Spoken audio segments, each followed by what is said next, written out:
Dans une épicerie bondée d'Oakland, une petite main a agrippé mon gilet en cuir avec une force désespérée. J'ai baissé les yeux vers les yeux terrifiés d'une fillette de 6 ans qui m'a murmuré des mots qui allaient tout changer. Vous êtes mon dernier espoir. La plupart des gens auraient ignoré cette petite fille blonde couverte de bleu qui demandait protection à un membre des Hells Angels. La police l'avait déjà laissé tomber 3 fois.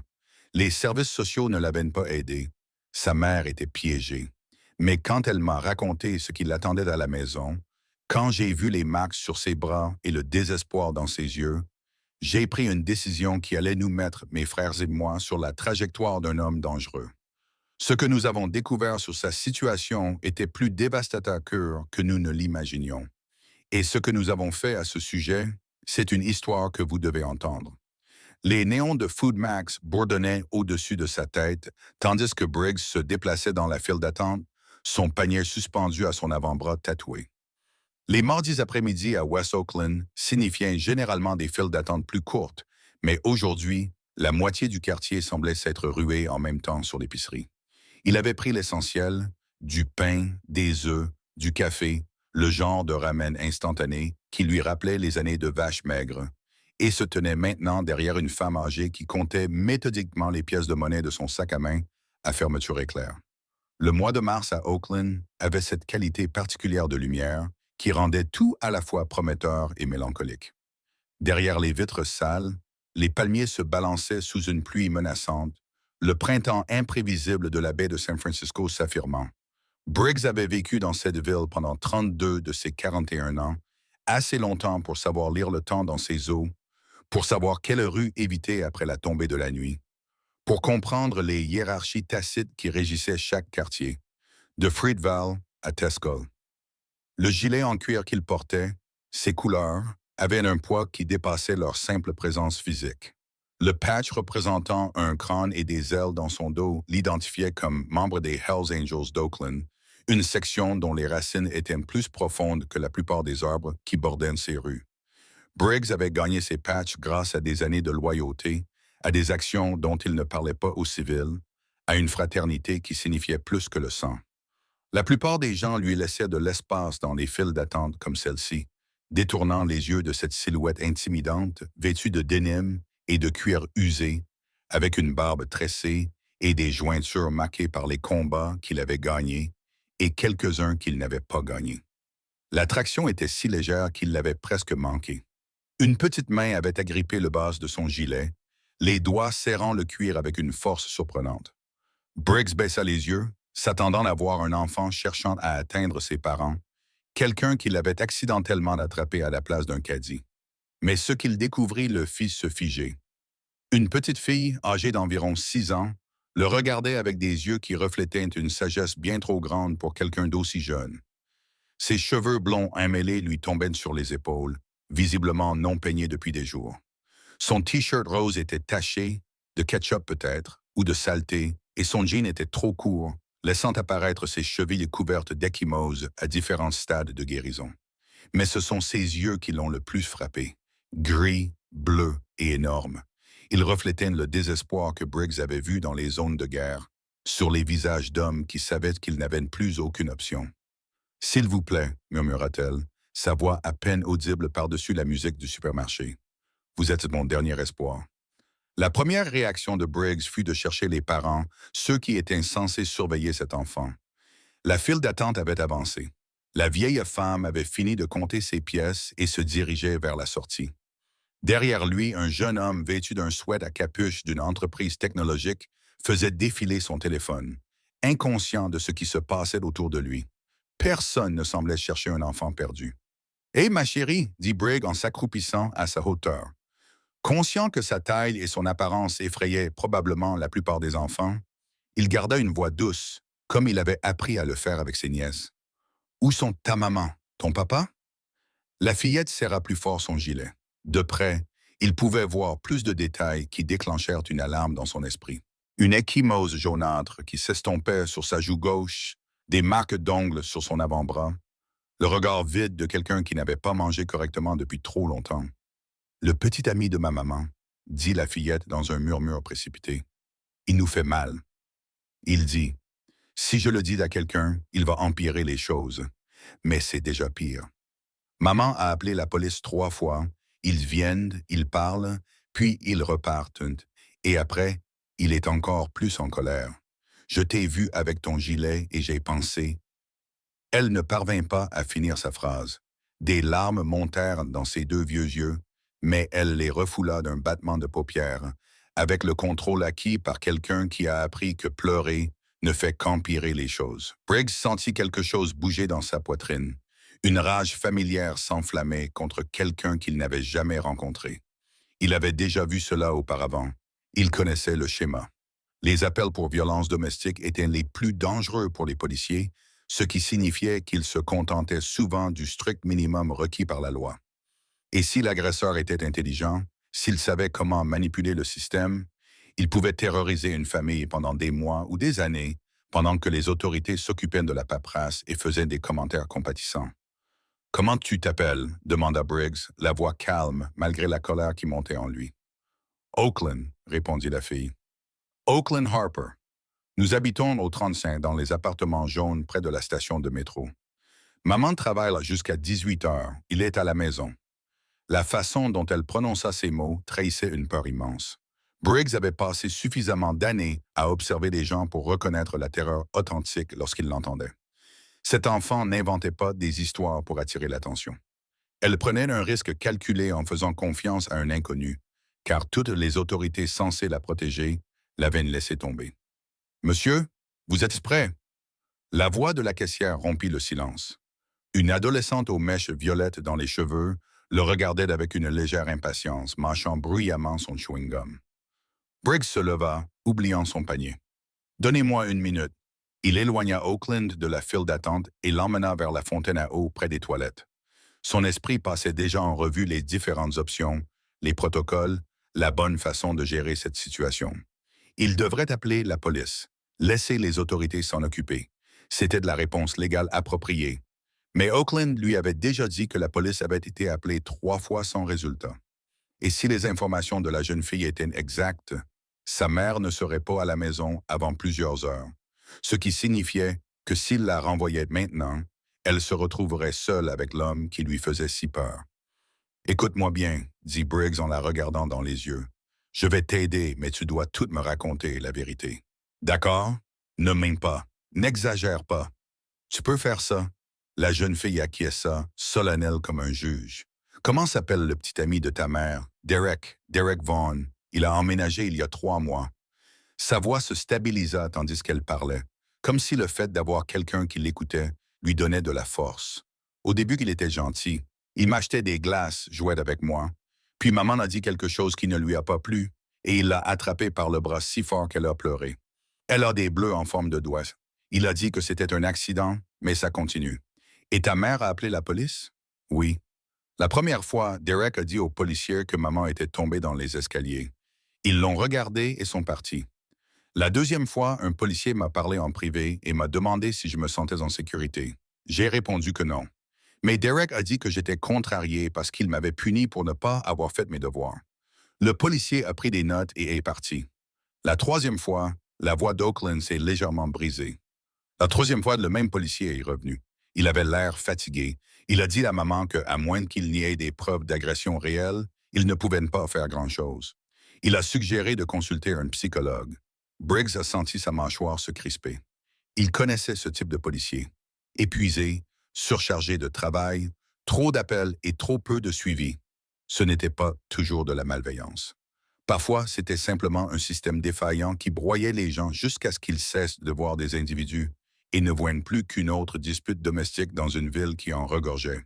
« Derek t'a-t-il menacé spécifiquement? » demanda Briggs.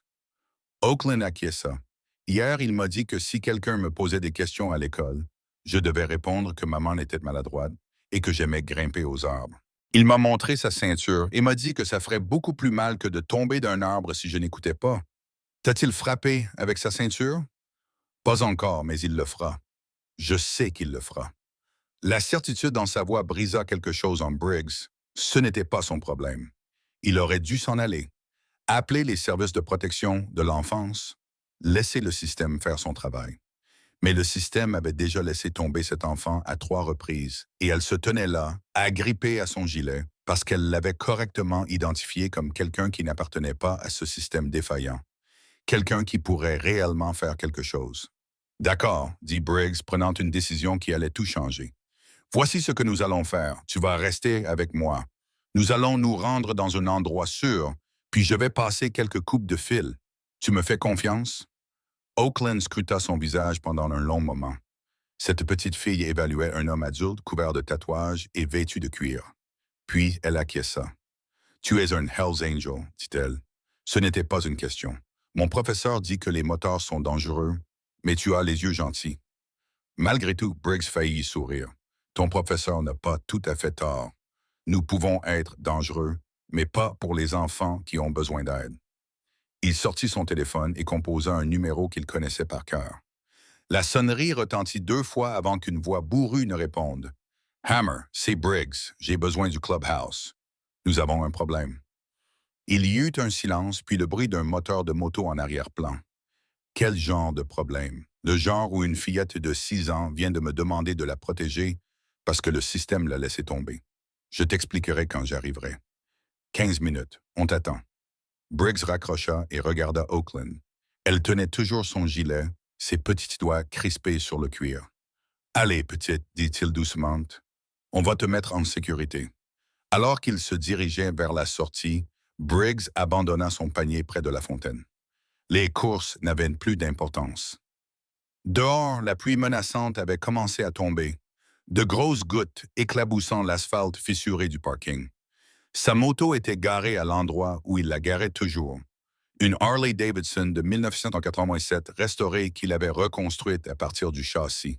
« Tu as déjà fait de la moto? » demanda Briggs. Oakland secoua la tête, les yeux écarquillés.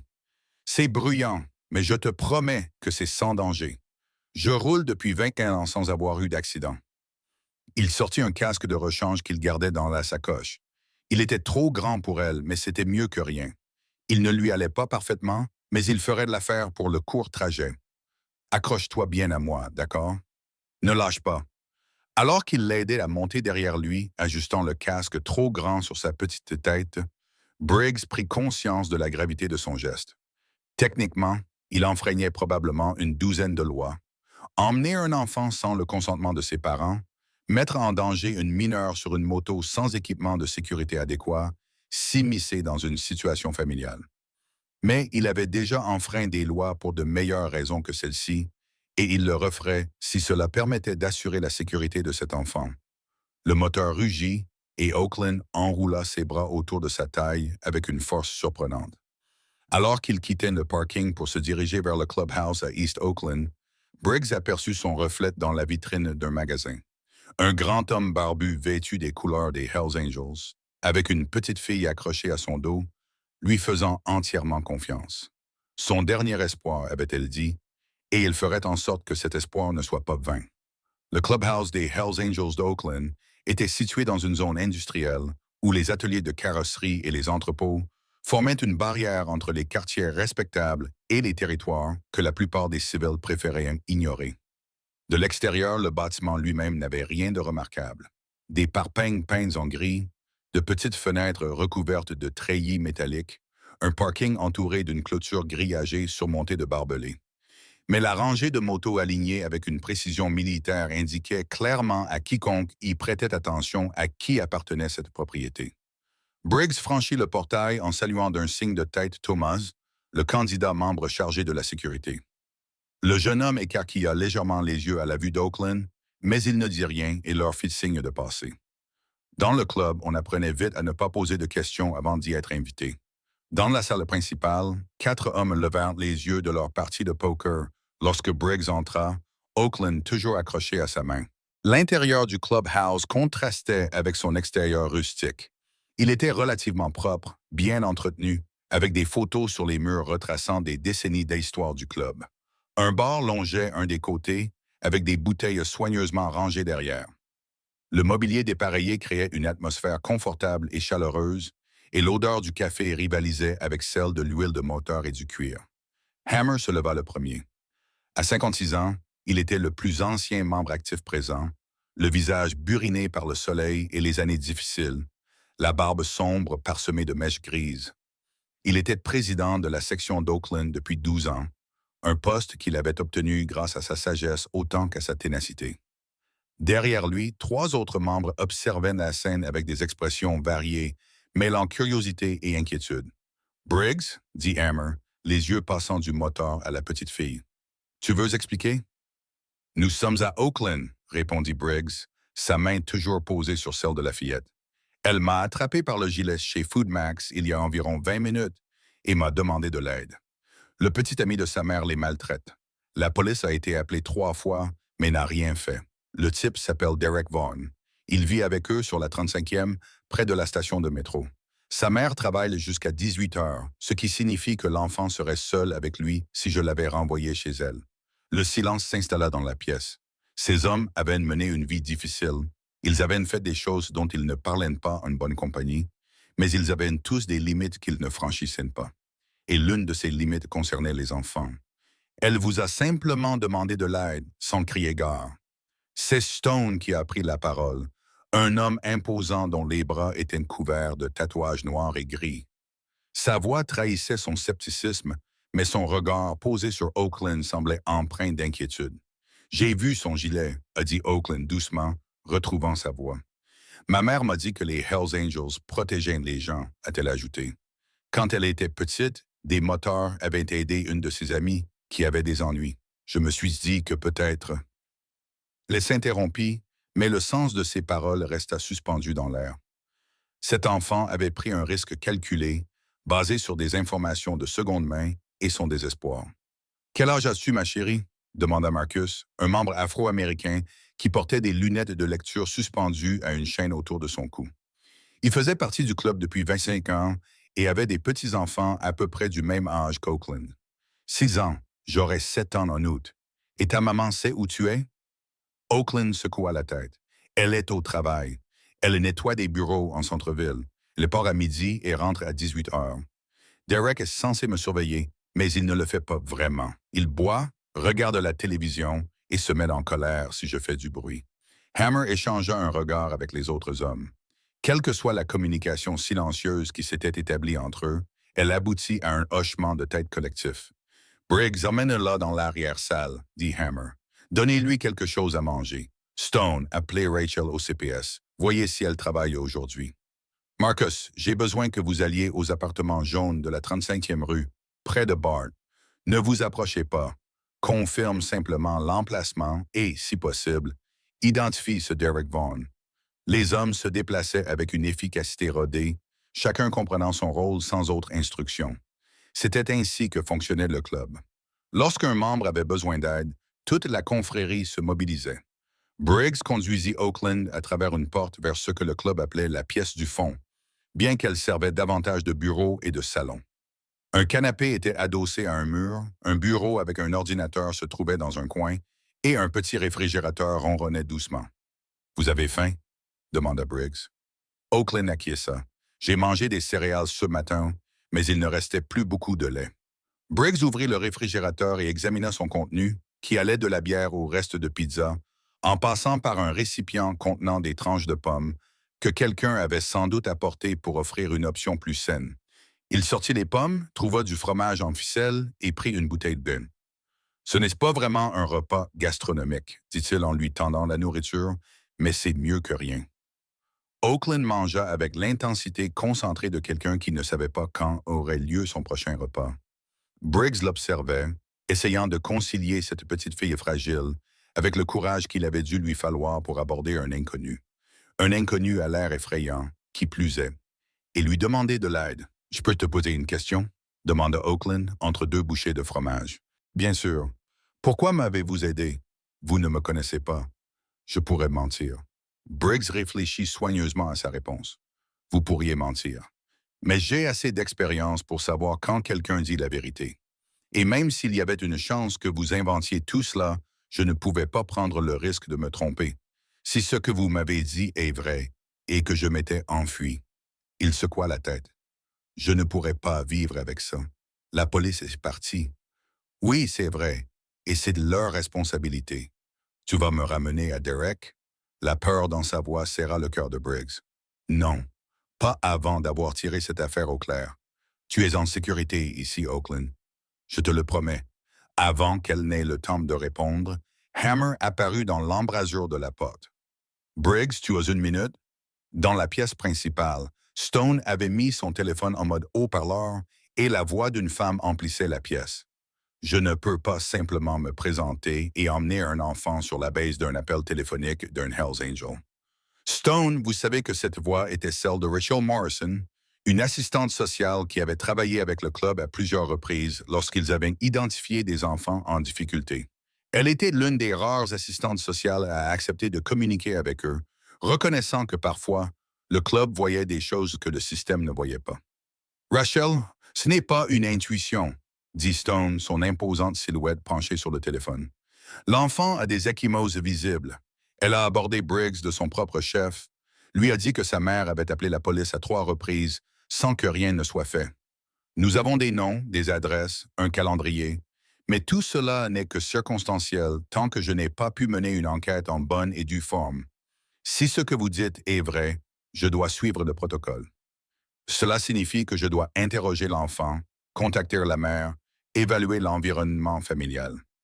Je ne peux pas simplement arracher une enfant à sa maison parce qu'un moteur le dit, intervint Hammer d'une voix calme mais ferme. Nous comprenons, Rachel. Nous savons comment fonctionne le système. Mais cet enfant est tellement effrayé qu'elle a attrapé le gilet d'un inconnu en public et l'a supplié de l'aider. Combien de fois avons-nous eu raison dans des situations comme celle-ci? Il y eut un long silence d'un moment. Rachel avait déjà travaillé avec la section d'Oakland. Elle était présente lorsqu'ils avaient aidé à dénoncer un pédophile qui dirigeait un centre pour jeunes et elle avait coordonné leurs efforts lorsqu'ils avaient découvert des adolescents victimes de trafic dans des relais routiers. Elle savait qu'ils disposaient d'informations provenant de la rue qui s'avéraient souvent exactes. Donnez-moi l'adresse, dit finalement Rachel. Je vais mettre cette affaire en tête de ma liste de priorités. Mais Hammer, vous savez, je ne peux pas promettre une action immédiate. Au mieux, je peux faire une vérification sociale aujourd'hui. Parler à la mère. S'il y a suffisamment de preuves, nous pourrons poursuivre à partir de là, mais cela prendra du temps. Les enfants resteront avec nous jusqu'à ce moment-là, dit Hammer. Ce n'était pas une question. Techniquement, c'est un enlèvement. Techniquement, nous fournissons un refuge temporaire à un enfant en détresse qui nous a demandé de l'aide.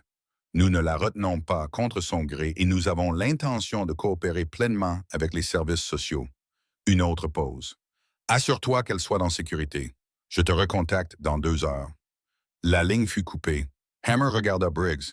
Tu as déclenché quelque chose ici, mon frère. Je sais. Marcus vient d'envoyer un SMS. Il surveille l'immeuble.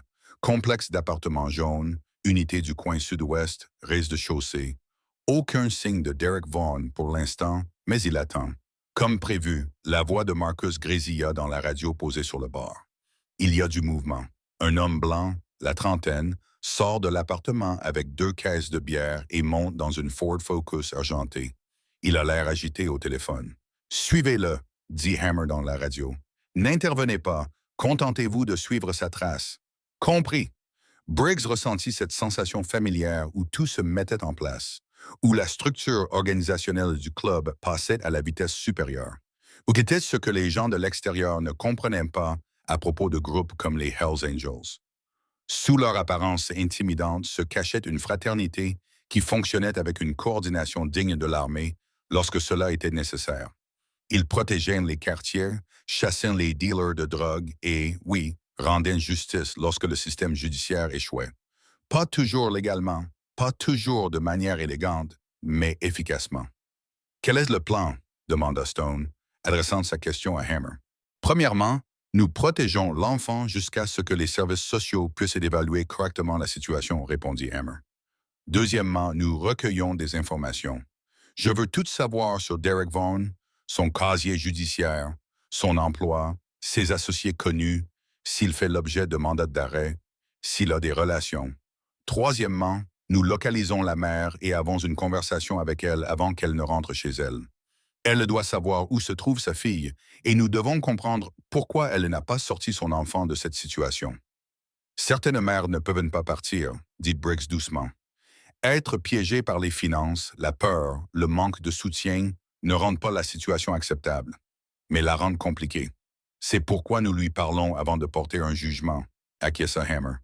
Briggs, tu es responsable de cette affaire. La gamine te fait confiance, ce qui signifie que tu es son interlocuteur privilégié. Stone et moi te soutiendrons. Marcus est en surveillance. Le reste du chapitre est en attente si les choses s'aggravent. Briggs acquiesça. C'était exactement pour cette raison qu'il avait appelé le clubhouse au lieu d'essayer de s'en occuper seul. Le club fournissait des ressources, de la main-d'œuvre et un réseau qui pouvait accomplir en quelques heures ce qui aurait pris des semaines aux voies officielles. Je vais aller voir à Oakland, dit Briggs en retournant dans la pièce où il l'avait laissée. Elle était toujours sur le canapé, ayant fini les pommes et le fromage. Elle leva les yeux lorsqu'il entra, ses yeux montrant les premiers signes de fatigue alors que l'adrénaline de son évasion commençait à s'estomper. « Tu vas toujours m'aider » demanda-t-elle doucement. « Oui » répondit Briggs en s'asseyant à côté d'elle sur le canapé. « Mes frères et moi, nous allons nous assurer que tu es en sécurité. Une dame des services de protection de l'enfance va bientôt venir te parler. Elle est gentille et elle veut aussi t'aider. Tu peux lui raconter tout ce que tu m'as dit? » Oakland acquiesça. « Est-ce que je devrais y retourner? » Pas aujourd'hui, pas avant que nous soyons sûrs que c'est sans danger. Et si ce n'est jamais sans danger? La question était trop mature pour une enfant de 6 ans, trop consciente de la réalité du monde. Briggs réfléchit soigneusement à sa réponse. Alors nous trouverons une autre solution. Il y a des gens bien, qui aident les enfants à trouver des endroits sûrs où vivre, des familles d'accueil, des proches, d'autres options. Mais nous verrons tout cela étape par étape. Pour l'instant, tu n'as qu'à te reposer. Tu es en sécurité ici. Personne ne te fera de mal. Les yeux d'Oakland se remplirent de larmes qu'elle retenait depuis le supermarché. « Merci, murmura-t-elle. Merci de ne pas m'avoir abandonné. » Briggs passa son bras autour de ses petites épaules. Cette petite fille avait pris le plus grand risque de sa jeune vie en se fiant uniquement à son instinct et à des informations de seconde main sur des moteurs qui aidaient les gens en difficulté. « Ce n'est pas ce que nous sommes, petite, dit-il doucement. Nous ne tournons pas le dos aux gens qui ont besoin d'aide. » Dehors, la pluie s'était intensifiée, tambourinant sur le toit du clubhouse. Quelque part à Oakland, Derek Vaughan vaquait à ses occupations, inconscient d'avoir commis la pire erreur de sa vie en sous-estimant le courage d'une fillette de 6 ans et l'engagement d'une confrérie à protéger les innocents. La donne avait changé, qu'il le sache ou non. Le téléphone de Briggs vibra à 4h30. Le nom de Marcus s'afficha à l'écran. « Parle-moi » répondit Briggs en sortant dans le couloir pour ne pas déranger Oakland, qui s'était finalement endormi sur le canapé sous une veste en cuir que Stone lui avait offerte comme couverture. « Vaughan est dans un bar sur International Boulevard » rapporta Marcus. « Il a déjà l'air ivre. Il s'est battu avec un autre client il y a environ 15 minutes. Le videur l'a mis dehors. Il est assis dans sa voiture en ce moment, en train de boire sa 4e ou 5e bière. Et la mère. Rachel Morrison a pris contact. Elle est en route pour le clubhouse. Elle veut voir sa fille et nous parler. Rachel est avec elle. Comment l'a-t-elle pris? Difficile à dire. Rachel a dit qu'elle s'était effondrée quand elle a appris la disparition d'Oakland, mais qu'elle semblait soulagée quand elle a su que l'enfant était avec nous plutôt qu'avec. Marcus n'a pas fini sa phrase. Ils savaient tous les deux ce qui aurait pu arriver à un enfant de 6 ans errant seul dans Oakland. 15 minutes plus tard, une voiture s'est garée sur le parking du clubhouse. Rachel Morrison en est sortie la première. Une femme trapue d'une 40aine d'années, aux cheveux gris courts et au regard fatigué. Derrière elle venait une femme plus jeune qui semblait avoir vieilli d'une décennie au cours des dernières heures. La mère d'Oakland avait peut-être 30 ans. Elle était maigre au point d'en être émaciée, avec des cheveux blonds tirés en arrière en une queue de cheval désordonnée. Son uniforme de travail, un polo et un pantalon kaki de la société de nettoyage, pendaient lâchement sur son corps. Mais c'étaient ses yeux qui racontaient la véritable histoire, hantée, épuisée, et portant la honte particulière de quelqu'un qui savait avoir échoué dans la tâche la plus importante. Briggs les accueillit à la porte. Rachel prit la parole en premier. « Briggs, voici Jennifer Harper, la mère d'Oakland. Jennifer, voici l'homme qui a assuré la sécurité de votre fille. » Les yeux de Jennifer se remplirent immédiatement de larmes. « Où est-elle? Est-ce qu'elle va bien? » Je l'ai appelée tout l'après-midi, mais elle dort, répondit Briggs doucement, en s'écartant pour les laisser entrer. Elle est en sécurité, indemne, juste épuisée. Hammer apparut depuis la pièce principale, imposant sans être menaçant. Il avait enfilé une chemise propre et retiré ses écussons les plus agressifs, un choix délibéré pour paraître moins intimidant aux yeux des civils. Rachel connaissait la situation et avait déjà vu le club, mais Jennifer avait besoin de se sentir en sécurité, pas encore plus effrayée. Madame Harper, dit Hammer, je suis Hammer, le président du club. Pourquoi ne pas nous asseoir et discuter avant de réveiller votre fille? Ils se rendirent dans la pièce principale que les membres avaient débarrassé des jetons de poker et des bouteilles de bière. Quelqu'un avait préparé du café. Ces petits gestes, l'espace propre, les rafraîchissements proposés, les tons calmes faisaient une partie d'une approche calculée que le club avait apprise au fil des années passées à traiter avec des familles traumatisées. Jennifer s'assit sur le bord d'une chaise, les mains entrelacées sur ses genoux. Rachel s'installa à côté d'elle pour la soutenir. Briggs et Hammer prirent place en face d'elle, tandis que Stone s'appuya contre le bord, les bras croisés, mais l'expression neutre. « Je ne comprends pas ce qui s'est passé, » dit Jennifer, la voix tremblante. « J'ai quitté Oakland avec Derek comme d'habitude. Elle sait qu'elle ne doit pas quitter l'appartement. » « Comment a-t-elle fait?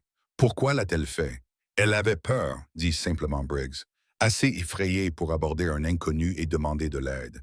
Elle m'a dit que Derek vous avait fait du mal à tous les deux, que vous aviez appelé la police 3 fois sans résultat, que Derek l'avait menacé avec une ceinture hier. Le visage de Jennifer se décomposa. Il a dit que c'était juste pour lui faire peur. Je lui ai dit qu'il ne l'avait jamais vraiment fait. Monsieur Harper, l'interrompit Rachel d'une voix ferme mais pas méchante. J'ai examiné les rapports de police des 3 appels passés depuis votre adresse. À chaque fois, les agents ont déterminé qu'il n'y avait pas suffisamment de preuves pour procéder à une arrestation. Mais les rapports mentionnent des ecchymoses visibles sur vous, l'inquiétude des voisins au sujet des cris, et au moins un agent qui a noté que votre fille avait exprimé sa peur. Pourquoi n'êtes-vous pas parti avec ce que vous aviez? La voix de Jennifer s'est élevée, la colère prenant le pas sur la peur et la honte. Je gagne 11 de l'heure en nettoyant des bureaux. Ma voiture fonctionne à peine. Mes parents sont morts. Je n'ai ni frère ni sœur, ni économie, ni filet de sécurité. Derek paie la moitié du loyer. Sans lui, je serais sans abri avec une enfant de 6 ans.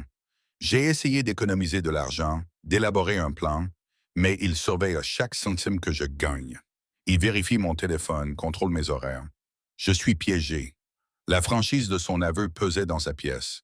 Briggs échangea un regard avec Hammer. Ils avaient déjà entendu des versions de cette histoire. Des femmes coincées dans des situations de violence, non pas parce qu'elles manquaient d'intelligence ou de force, mais parce qu'elles manquaient de ressources et d'alternatives. Quand cela a-t-il commencé? Demanda Hammer. Environ 6 semaines après son emménagement, répondit Jennifer, les mains toujours crispées. Il semblait si gentil au début, attentif, serviable, généreux. Il achetait des jouets Oakland, nous emmenait dîner, disait tout ce qu'il fallait sur son désir d'avoir une famille. Puis il a perdu son emploi dans un entrepôt et a commencé à boire davantage.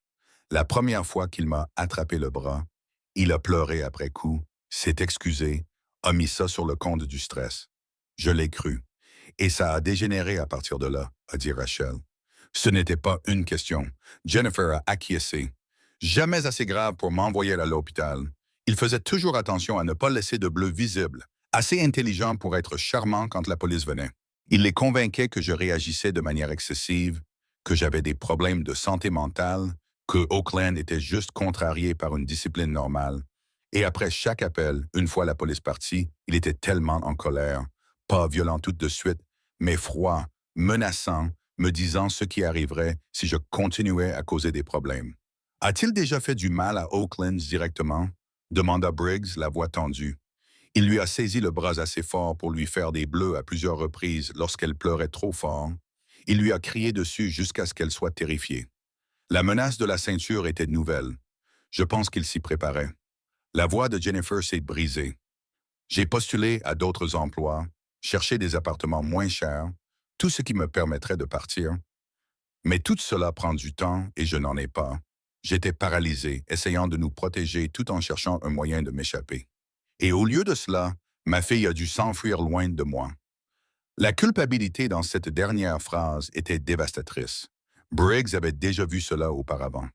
La façon dont la violence brisait non seulement les corps, mais aussi toute la structure familiale, transformait les protecteurs en personnes qui avaient besoin d'être protégées, créait des choix impossibles entre le mauvais et le pire. Mademoiselle Harper, dit Rachel avec précaution, je dois vous poser une question directe. Si je peux vous trouver un logement d'urgence pour vous et Oakland, quitterez-vous Derek Vaughn aujourd'hui? Jennifer leva les yeux, l'espoir et la peur se disputant dans son regard. Un logement d'urgence comme un refuge. Nous avons plusieurs options. Toutes ne sont pas des refuges traditionnels. Certaines sont des programmes de logement transitoire qui peuvent vous offrir 3 à 6 mois de stabilité pendant que vous vous remettez sur pied. Aide à l'emploi, garde d'enfants, conseils, mais vous devez vous engager à partir et à ne pas revenir. Pas de retour en arrière. Et mes affaires? Le bail de l'appartement est à nos deux noms. Si je pars, il nous laissera nous occuper de Derek, dit Hammer d'un ton qui ne souffrait aucune discussion. Votre priorité est la sécurité de votre fille et de la vôtre. Tout le reste peut être réglé. Qui est nous? Demanda Jennifer en regardant les deux hommes vêtus de cuir. Pourquoi nous aidez-vous? Que voulez-vous? C'était une question légitime. Briggs y répondit.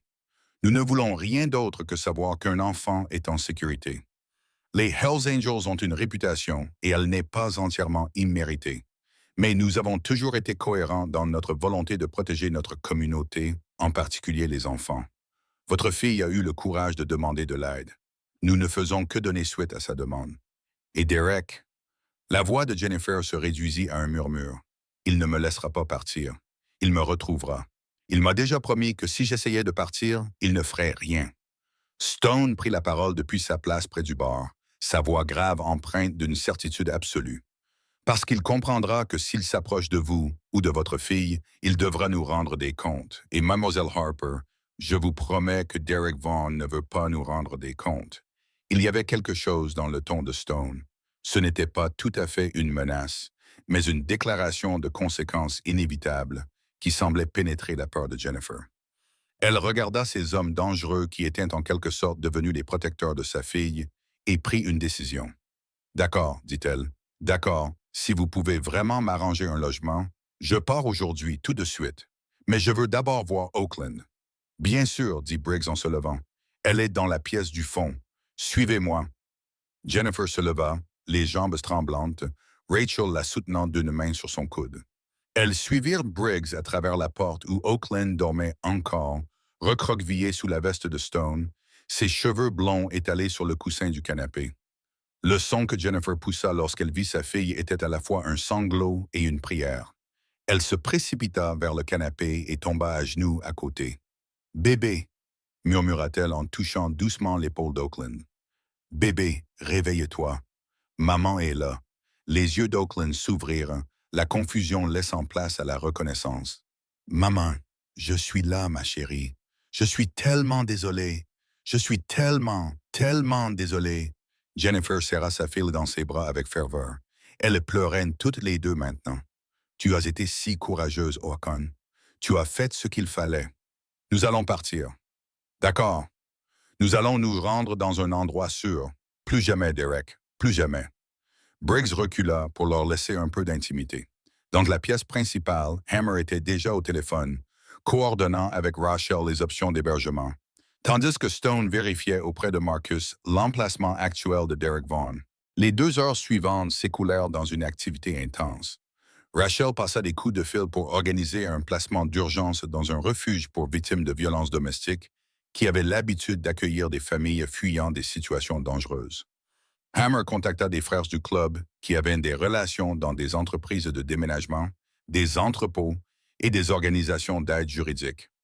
Un plan se mit en place avec l'efficacité d'une organisation qui avait déjà effectué ce genre d'extraction auparavant. Jennifer n'avait pas grand-chose à déménager. La plupart de leurs biens étaient sans valeur ou ne valaient pas la peine de prendre le risque de revenir les chercher. Ce qui importait, c'étaient les documents officiels, les certificats de naissance, les cartes de sécurité sociale, les dossiers scolaires. Hammer envoya 2 membres potentiels à l'appartement avec la clé de Jennifer, tandis que Derek était confirmé comme étant toujours en train de boire au bar. Ils récupérèrent des documents essentiels ainsi que quelques vêtements et jouets d'Oakland en moins de 10 minutes. À 19 heures, Jennifer et Oakland étaient dans la voiture de Rachel en route vers un refuge dont l'emplacement était tenu secret, même pour le club. Mais avant de partir, Oakland s'est éloigné de sa mère et s'est approché de Briggs, qui se tenait près de sa moto. Elle l'a regardé avec ses 2 vieux yeux, qui laissaient désormais entrevoir l'enfant qu'elle aurait dû être depuis toujours. Sans un mot, elle a enroulé ses bras autour de sa taille et l'a serré fort dans ses bras. Merci, a-t-elle murmuré contre son gilet en cuir. Tu n'es pas parti. Briggs s'est accroupi pour se mettre à sa hauteur. Tu es une enfant courageuse, Oakland. Plus courageuse que beaucoup d'adultes que je connais. Tout va bien se passer maintenant. Ta mère va prendre soin de toi et si tu as encore besoin d'aide, dis à Rachel de m'appeler. D'accord, d'accord. Jennifer apparut à côté d'eux, la main posée sur l'épaule de sa fille. Elle regarda Briggs avec une expression de gratitude mêlée à quelque chose qui ressemblait à de l'admiration. Je ne sais pas comment vous remercier, dit-elle. Vous tous, vous nous avez probablement sauvé la vie aujourd'hui. Prenez soin de votre petite fille, dit Briggs. C'est tout ce dont nous avons besoin pour vous remercier. Alors que la voiture de Rachel quittait le parking du clubhouse et disparaissait dans la circulation du soir d'Oakland, Hammer rejoignit Briggs près de sa moto. Tu penses qu'ils s'en sortiront? Demanda le président. Cela dépendra si Derek comprend le message. Oh, il comprendra le message.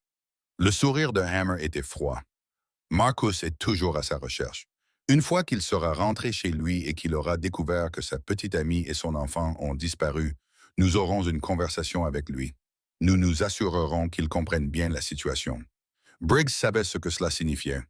Pas nécessairement de la violence, mais une explication très claire des conséquences, délivrée par des hommes très doués pour rendre ce genre de choses mémorables.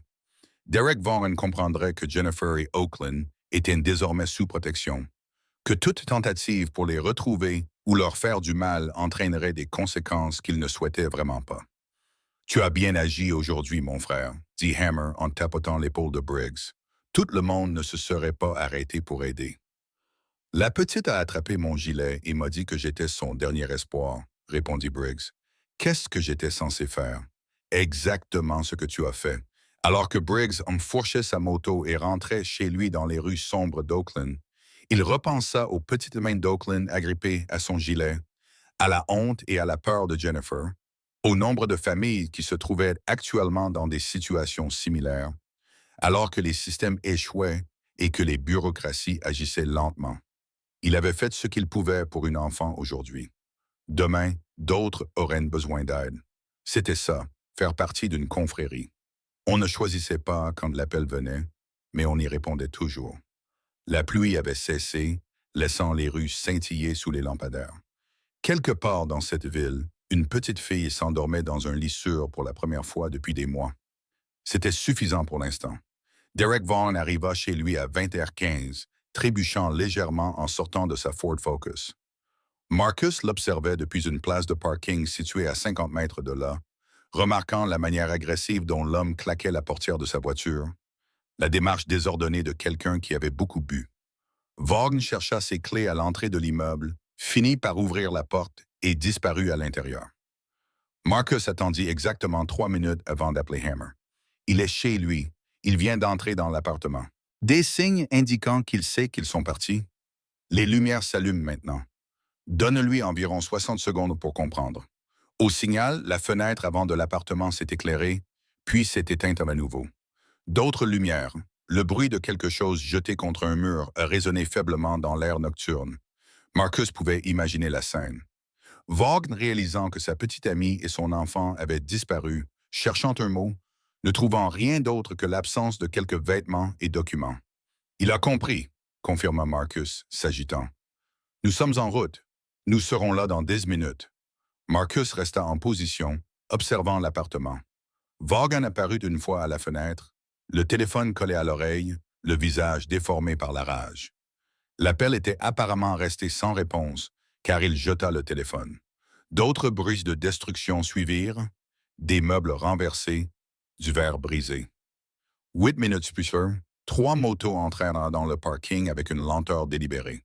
Hammer, Briggs et Stone descendirent de moto dans un mouvement synchronisé, leur approche étant planifiée et déterminée. Ils n'étaient pas là pour se battre, à moins que Vaughan ne les y oblige. Ils étaient là pour délivrer un message qui resterait gravé dans les esprits. Marcus les rejoignit alors qu'ils s'approchèrent de l'appartement. Il détruit l'endroit depuis 10 minutes. Il a essayé d'appeler quelqu'un plusieurs fois. Pas de réponse. Une spirale de colère classique. Présentons-nous, dit Hammer en s'approchant de la porte de l'appartement. Il frappa fermement, mais sans agressivité. À l'intérieur, les bruits de destruction cessèrent brusquement. Le silence se prolongea pendant plusieurs secondes avant que la voix de Vaughan ne se fasse entendre, essayant de paraître bravache, mais tombant plutôt dans la paranoïa. « Qui est-ce là? » « Des voisins inquiets à cause du bruit, répondit Hammer. « Ouvrez !» La porte s'est entr'ouverte, la chaîne toujours en place. Derek Vaughan a jeté un coup d'œil, les yeux injectés de sang et le regard vague. Il avait peut-être 33 ans, une taille moyenne, un ventre bedonnant, le genre d'homme qui comptait sur l'intimidation et le choix de ses victimes plutôt que sur ses capacités réelles au combat.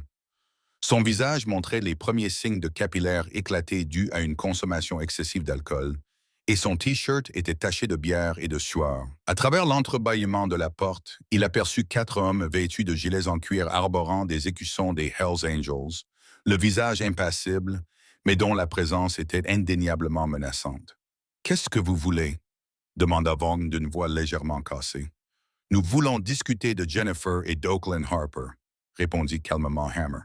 « Ouvre la porte, Derek. Nous ne sommes pas là pour vous faire du mal pour l'instant. » Le dernier mot resta suspendu dans l'air, lourd de sens. Le visage de Vaughan passa par plusieurs expressions. Confusion, colère, peur, calcul. Il n'était apparemment pas assez ivre pour être stupide. La chaîne cliqueta lorsqu'il la détacha maladroitement, ouvrant la porte plus largement, mais gardant son corps dans l'embrasure. « Je ne sais pas qui vous êtes, mais Jennifer est ma petite amie et c'est sa fille. Cela ne vous regarde pas. » Cela nous regarde depuis qu'Oakland nous a demandé de l'aide, dit Briggs, prenant la parole pour la première fois. Vous voyez, Derek, cette petite fille avait tellement peur de vous qu'elle s'est accrochée à un inconnu dans une épicerie et l'a supplié de la protéger. Et quand une enfant de 6 ans fait quelque chose d'aussi désespéré, nous y prêtons attention. Une lueur de reconnaissance passa sur le visage de Vaughan. C'est vous qui l'avez enlevée. C'est un enlèvement, vous savez. Je pourrais appeler la police tout de suite. Vous pourriez, acquiesça Stone, son imposante silhouette bloquant presque entièrement la porte. Et nous expliquerions comment l'enfant nous a abordés, comment sa mère est partie volontairement avec elle pour entrer dans un foyer d'urgence pour victimes de violences domestiques, comment il existe des rapports de police documentant 3 appels antérieurs pour violences domestiques à cette adresse. Tu veux vraiment avoir cette conversation avec la police d'Oakland? Le visage de Vaughan devint rouge. C'est ma maison. Vous n'avez aucun droit. Sors, Derek, dit Hammer, son ton indiquant clairement qu'il ne s'agissait pas d'une demande. Où nous entrons, c'est ton choix, mais nous aurons cette conversation de toute façon. Après un moment d'hésitation, Vaughan sortit sur le petit porche, refermant presque complètement la porte derrière lui. Dans la lumière plus vive, les hommes pouvaient voir plus de détails. La façon inconsciente dont il tenait sa main droite, les jointures fendues et enflées, probablement à force de frapper les murs, le tremblement de ses doigts qui trahissait un abus d'alcool prolongé. La posture défensive de quelqu'un qui n'avait jamais vraiment participé à une véritable bagarre. « Voici comment ça va se passer », dit Hammer d'une voix calme et posée. Jennifer et Oakland ont disparu. Elles sont en sécurité, dans un endroit où vous ne les trouverez jamais. Toute tentative pour les localiser, les contacter ou leur faire du mal aura des conséquences que vous ne souhaitez vraiment pas. Vous ne pouvez pas me menacer. Nous ne vous menaçons pas, dit Stone. Nous vous expliquons la réalité. Jennifer a déposé une ordonnance restrictive ce soir, avec Rachel Morrison du CPS comme témoin. Elle sera traitée demain. Si vous la violez, vous irez en prison. Mais Derek, la prison serait la solution la plus facile. Car si vous vous approchez de cette femme ou de sa fille, vous devrez d'abord nous rendre des comptes. Et nous ne sommes pas liés par les règles qui contraignent la police et les tribunaux. Vaughan tenta de faire preuve de défiance. Je connais des gens. Je n'ai pas peur d'un gang de motards. Marcus se déplaça plus rapidement qu'il ne semblait possible pour un homme de son âge. Il tendit la main pour saisir l'épaule de Vaughn, la serrant juste assez fort pour se faire comprendre. Vaughan haleta, essayant de se dégager, mais Marcus tint bon. Laisse-moi t'expliquer quelque chose, dit Marcus calmement. Le fait que tu connaisses des gens ne signifie rien. Nous faisons partie de cette communauté depuis 50 ans. Nous connaissons tous ceux qui comptent et la plupart de ceux qui ne comptent pas. Tu penses que l'un de tes copains de beuverie va s'interposer entre toi et nous? Tu penses que quelqu'un va prendre le risque de protéger un homme qui bat les femmes et menace les enfants? Il relâcha Vaughn, qui trébucha en arrière contre sa porte. Nous avons vérifié ton passé, ajouta Briggs. 2 arrestations antérieures pour agression, toutes 2 avec accord de plaidoyer. Une ordonnance restrictive d'une ex-petite amie à Fresno. Conduite en état d'ivresse il y a 3 ans. Un comportement qui te place exactement là où nous pensions que tu serais. Tu n'es pas un dur, Derek. Tu es un lâche qui s'en prend à des gens plus petits et plus faibles que toi. Et ta fuite vient de prendre fin. Ce que Jennifer et Oakland font maintenant ne regarde que, a poursuivi Hammer. Peut-être qu'ils reconstruiront leur vie ici, à Oakland. Peut-être qu'ils déménageront dans une autre ville. Quoi qu'il en soit, tu n'as pas ton mot à dire. Tu restes à l'écart. Tu passes à autre chose. Tu gères ton alcoolisme et ta colère loin d'eux. C'est clair? Les mains de Vaughn tremblaient maintenant. Le courage que lui donnait l'alcool s'était complètement évaporé. Il regarda les 4 hommes devant lui et comprit apparemment que les tactiques d'intimidation qui avaient fonctionné avec Jennifer seraient inutiles ici. Ce n'étaient pas des gens que l'on pouvait charmer, effrayer ou manipuler. Ils se contentaient d'énoncer des faits. « Je veux récupérer mes affaires dans l'appartement », dit finalement Vaughn d'une petite voix. « La télévision, ma Xbox, mon... Nous allons faire en sorte que vos affaires soient transférées dans un garde-meuble », dit Hammer. « Vous avez 48 heures pour trouver un nouveau logement. La violation du bail n'est plus votre problème. C'est réglé. Considérez cela comme les frais de sortie pour ne pas avoir obtenu ce que vous méritez réellement. » « Et qu'est-ce que c'est » demanda Vaughn, bien qu'il semblait craindre la réponse. Stone sourit, mais ce sourire n'avait rien d'amical. « Vous voulez vraiment que nous répondions à cette question ou vous préférez accepter le cadeau que nous vous offrons? Partir, recommencer à zéro, ne pas regarder en arrière et vous estimer heureux? » Le silence s'étira à travers la porte partiellement ouverte de l'appartement. Ils pouvaient voir les dégâts que Vaughn avait causés dans sa rage. Des meubles renversés, des cadres cassés, des trousses dans les cloisons sèches. La preuve de la violence dont il était capable quand personne ne le regardait. « J'ai besoin de savoir s'ils vont bien », dit soudain Vaughn, et pour la première fois, quelque chose qui pouvait être une émotion sincère transparaissait à travers sa colère défensive. Jennifer et Oakland, vont-ils vraiment bien? Briggs l'étudia, essayant de déterminer s'il s'agissait d'une manipulation ou d'un véritable moment de lucidité perçant à travers l'alcool et la colère. Peut-être était-ce les deux. Peut-être qu'au fond de lui, derrière son comportement violent, se cachait une personne qui avait été différente avant que de mauvais choix et de mauvaises habitudes ne le transforment en quelqu'un qui terrorisait une femme et un enfant. « Elles sont en sécurité », dit finalement Briggs. « C'est tout ce que tu as besoin de savoir. Ce que tu feras du reste de ta vie ne dépend que de toi, Derek. Tu peux boire jusqu'à en mourir. Tu peux demander de l'aide. Tu peux déménager et essayer de devenir une meilleure personne. Mais quel que soit ton choix, cela se passera loin d'elle. Si nous entendons la moindre rumeur selon laquelle tu les cherches, que tu essaies de savoir où elles se trouvent, que tu envoies des messages par l'intermédiaire d'amis communs, quoi que ce soit, alors cette conversation deviendra beaucoup moins amicale. Tu comprends? » Vaughan acquiesça lentement. Il n'avait plus aucune envie de se battre, remplacé par la conscience vide de quelqu'un qui venait de perdre tout ce qui comptait à cause de ses propres actions. « Encore une chose, » dit Hammer. « Il y a une réunion des alcooliques anonymes tous les mardis soirs à l'église Saint-Augustin, à 3 kilomètres d'ici. Je ne te dis pas que tu dois y aller, mais si tu te présentes, si tu essaies vraiment de réparer ce qui est brisé en toi et qui te pousse à faire du mal aux autres, c'est ton choix. C'est ta chance de devenir quelqu'un d'autre. Nous saurons si tu y vas. Nous savons tout ce qui se passe dans ce quartier. » Sur ces mots, les 4 hommes se retournèrent et retournèrent à leur moto. Derrière eux, Derek Vaughan se tenait dans l'embrasure de sa porte, regardant les décombres de son appartement et de sa vie, confronté à des choix qu'il continuerait probablement à faire de manière erronée, mais dont il comprenait au moins désormais les conséquences, bien plus graves qu'il ne l'avait imaginé auparavant. Alors qu'ils enfourchaient de leur moto, Marcus regarda Hammer. Tu penses qu'il ira vraiment aux arts? Probablement pas, répondit Hammer. Mais on lui a donné le choix. C'est plus que ce qu'il a donné à Jennifer ou à Oakland. Et s'il s'en prend à eux? Demanda Stone. On s'en occupera, répondit simplement Briggs. Mais je ne pense pas qu'il le fera. C'est un lâche dans l'âme. Les lâches ne s'attaquent pas à des proies qui ont des dents. Ils le roulèrent dans les rues nocturnes d'Oakland, la température baissant à mesure que le brouillard envahissait la baie. La ville semblait différente, plus propre, peut-être plus lumineuse, comme si le fait d'avoir éliminé une source de toxicité avait amélioré la qualité de l'air. Au clubhouse, plusieurs autres membres s'étaient rassemblés, attendant des nouvelles de la confrontation.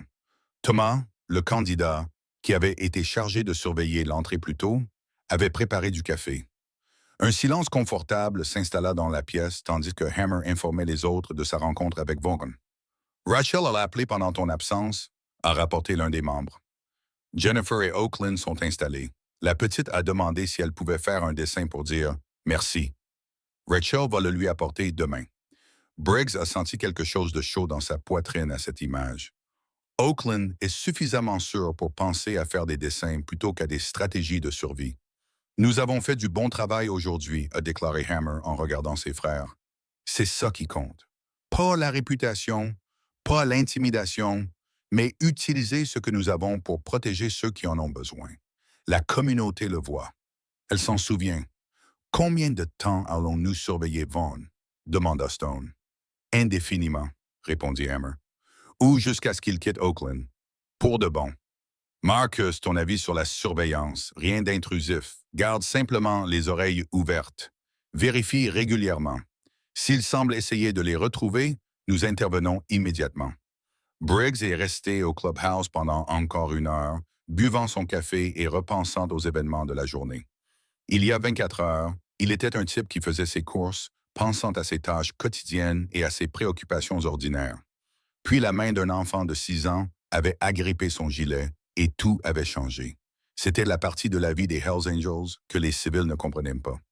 Oui, ils étaient dangereux. Oui, ils enfreignaient la loi quand c'était nécessaire. Oui, ils existaient en dehors des limites de la société conventionnelle.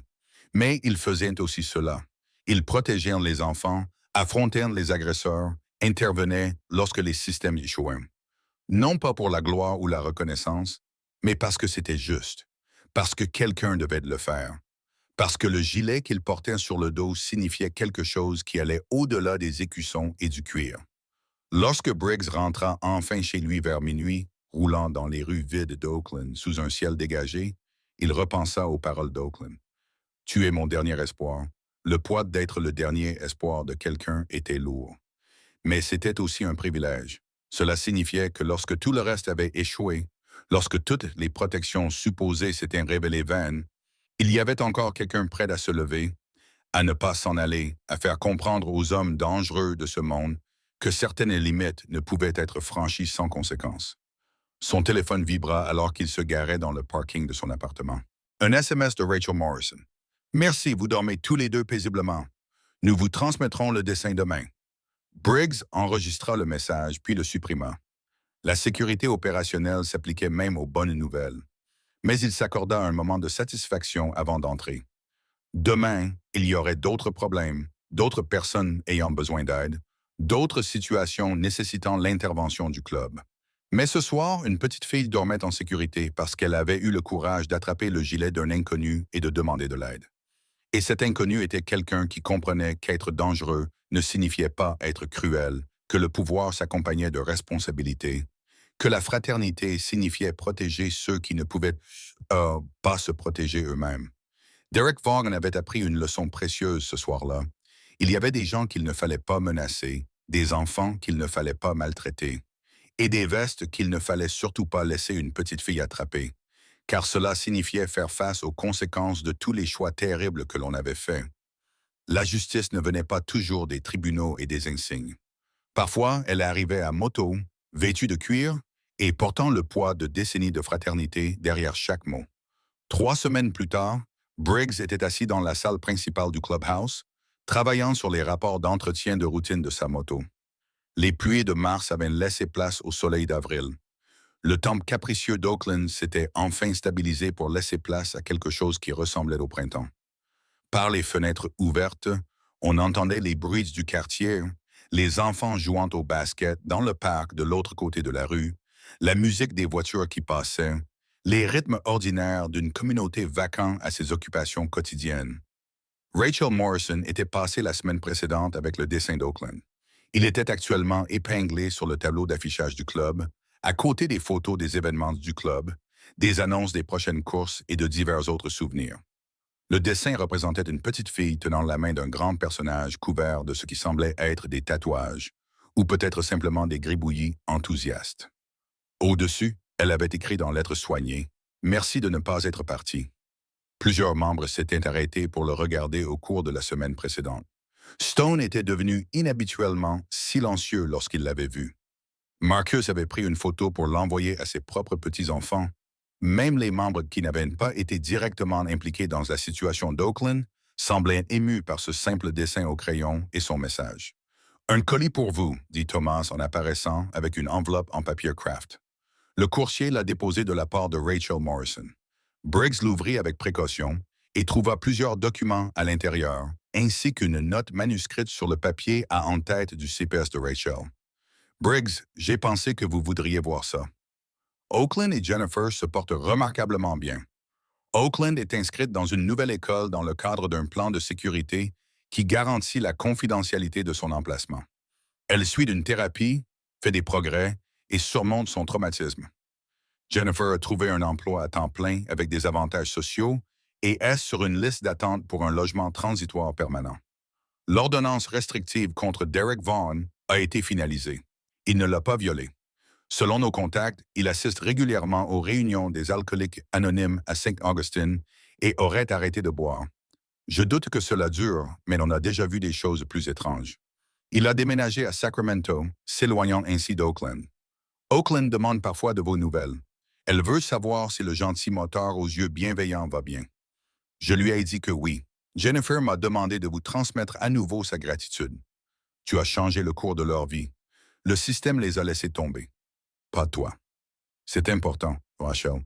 La note était accompagnée de photocopies des derniers devoirs scolaires d'Oakland, d'un dessin de sa nouvelle classe, d'une histoire qu'elle avait écrite sur cette journée courageuse et d'un bulletin scolaire montrant des progrès dans tous les domaines. Il y avait également une photo clairement prise par Rachel montrant Oakland et Jennifer dans un parc, toutes deux souriantes. Elles semblaient différentes, en meilleure santé, plus légères, comme si un poids physique leur avait été enlevé. Briggs fixa la photo pendant un long moment, ressentant quelque chose de complexe dans sa poitrine. De la fierté peut-être, du soulagement, la satisfaction tranquille de savoir qu'une décision impulsive d'aider une enfant effrayée avait eu des répercussions qui avaient véritablement changé des vies. De bonnes nouvelles? Demanda Hammer en apparaissant avec 2 tasses de café. La meilleure qui soit, répondit Briggs en acceptant la tasse et en lui tendant les documents. Ils s'en sortent. Hammer lut lentement les documents, son visage buriné affichant son approbation. Rachel a raison. Le système les a laissés tomber. Mais c'est pour ça que nous sommes là, non? Pour combler les lacunes que le système ne peut ou ne veut pas combler. Tu penses que Vaughan restera à l'écart? Honnêtement, oui, je le pense. Marcus le surveille. Le gars va vraiment aux réunions. Il a trouvé un emploi dans un entrepôt à Sacramento. Il fait profil bas. Parfois, les gens changent quand ils touchent le fond. Parfois, le choc de tout perdre les réveille. Et s'il rechute, nous nous en occuperons. Mais je pense qu'il comprend maintenant ce qui se passera s'il franchit à nouveau cette ligne. La peur est un bon professeur quand rien d'autre ne fonctionne. Ils s'assirent dans un silence complice, buvant leur café et écoutant les bruits du quartier. Un autre membre, Logan, arriva du garage où il travaillait sur sa moto, s'essuyant les mains couvertes de graisse. « J'ai entendu dire qu'on avait des nouvelles de la situation de Harper, » dit Logan. « Le gamin va bien? » « Mieux que bien, » répondit Briggs en montrant les documents sur la table. « Nouvelle école, suivi psychologique. Sa mère a un travail stable. Ils vont s'en sortir. » Logan prit une bière dans le réfrigérateur, même s'il était à peine midi. C'est le genre de choses qui donne un sens à tout le reste. Tu sais, toutes les bagarres, les risques et les critiques des gens qui ne comprennent pas ce que nous faisons. Ça compte quand tu vois que quelque chose comme ça fonctionne. D'autres membres arrivèrent au cours de l'heure suivante, et le clubhouse se remplit de la camaraderie décontractée de frères qui avaient traversé suffisamment d'épreuves ensemble pour ne pas avoir besoin de parler sans arrêt. La nouvelle concernant Harper se répandit naturellement, et tous ceux qui l'entendirent acquiescèrent avec satisfaction. C'était leur communauté. C'étaient les gens qu'ils protégeaient. Vers 14 heures, le téléphone de Briggs sonna. Numéro inconnu, indicatif régional d'Oakland. Il répondit prudemment. Allô, bonjour? Une voix d'enfant, hésitante mais reconnaissable. C'est Briggs, le Hells Angel Oak. Briggs se redressa, jetant un coup d'œil à Hammer, qui haussa les sourcils d'un air interrogateur. Tout va bien? Tout va très bien. Sa voix s'illumina immédiatement. Rachel, laisse-moi t'appeler. Maman est là aussi. On voulait juste te dire bonjour et te remercier encore de nous avoir aidés. Tu n'as pas besoin de me remercier, petite. Je suis juste content que tu ailles de mieux. Je t'ai fait un autre dessin. Rachel va te l'envoyer. C'est toi sur ta moto avec de grosses flammes parce que les motos, c'est cool.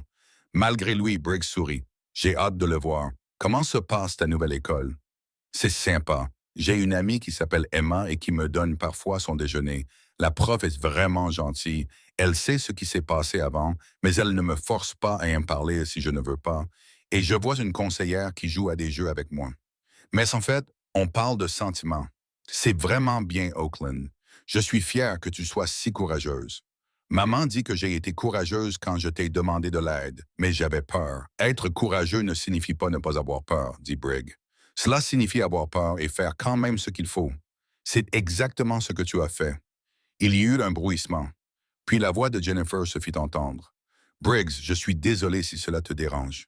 Rachel m'a donné la permission de t'appeler, juste cette fois. Je voulais que tu le saches. Sa voix s'est brisée. Tu nous as sauvé la vie. Pas seulement au sens figuré, mais littéralement. Derek était en train de s'emballer. Si Oakland ne t'avait pas trouvé, si tu ne nous avais pas aidés, je ne sais pas ce qui se serait passé. Tu aurais trouvé un autre moyen, a dit Briggs, même s'il n'était pas tout à fait sûr que ce soit vrai. Tu es plus forte que tu ne le penses, Jennifer. Peut-être maintenant, mais pas à l'époque. J'étais paralysé par la peur et le manque d'options. Toi et tes frères m'avez donné des options. Vous m'avez donné de l'espoir. Je travaille désormais à plein temps dans un établissement de soins de santé. Meilleur salaire, avantages sociaux, possibilités d'avancement. Oakland est en pleine expansion. Nous avons trouvé notre propre logement pour le mois prochain. Nous allons y arriver parce que tu n'as pas tourné le dos. Le poids de ces mots, cette même phrase qu'Oakland avait utilisée dans son premier dessin, s'est posée sur Briggs.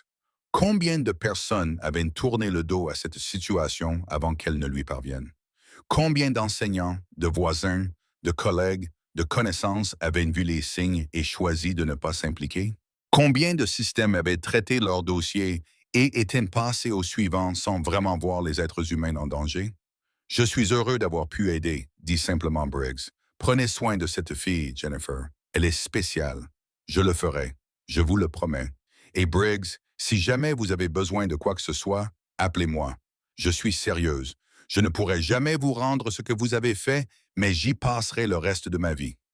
Après s'être dit au revoir et avoir raccroché, Briggs resta assis, son téléphone à la main, fixant le dessin d'Oakland sur le tableau d'affichage. Hammer l'observait en silence. C'est lourd, n'est-ce pas? Le président a dit que c'était d'être le dernier espoir de quelqu'un. Oui, acquiesça Briggs. Mais aussi, je ne sais pas, quelque chose de significatif, peut-être.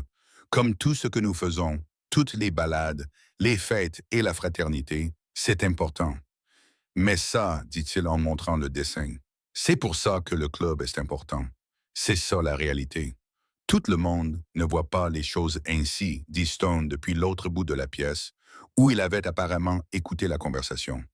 La plupart des gens ne voient que le cuir, les écussons et la réputation.